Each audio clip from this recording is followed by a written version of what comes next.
As a therapist, here are the 3 things I think you have to consider before you go home for the holidays and you bring up all this stuff that you've discovered in therapy with your family. The first thing is this. Are you bringing up this stuff and do you want to talk about it because you genuinely think it's important to say for you? Or are you bringing it up and trying to talk about it because you want a change in somebody else's behavior? When we bring things up, hoping for a change in behavior, oftentimes the people respond to us the very same way that hurt us in the first place. So the first thing is that I do not think you should bring things up with your family if you're saying it because you want them to change their behavior. I think you should bring it up if you say, hey, I'm saying this for me, because it feels like an act of personal integrity and personal caretaking to speak the truth. The second thing is this. If you say this thing and everything goes sideways, is it still worth saying? In other words, if I say this thing, everything explodes, is it worth saying? Do I believe that this thing is worth saying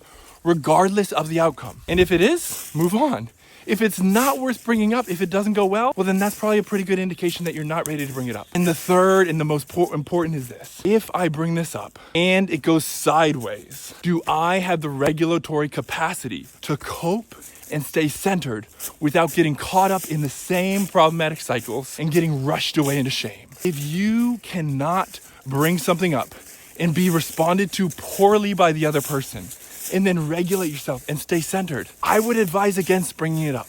And I would instead focus on taking care of you and your system through making time and space to process things, to journal, to reflect, to practice mindfulness meditation. Because oftentimes what we don't realize is that we're bringing things up with the hidden agenda to be received and accepted. We're bringing these things up to the very people who have hurt us and missed us. And so it doesn't make sense to bring forward an experience to someone who has shown you they don't have the capacity to give you what you want or need. Instead, what we want to learn to do is we want to learn to turn in towards these parts. Because when we take care of these parts that have been abandoned, neglected, and hurt, then they don't need the approval of other people. And we are much better situated to live our lives from a place of freedom. So what other tips do you have? If you're a therapist watching this, if you're a client, what tips do you have to make sure that you don't get swept away in the sea of emotions this holiday season? I would love to hear about it.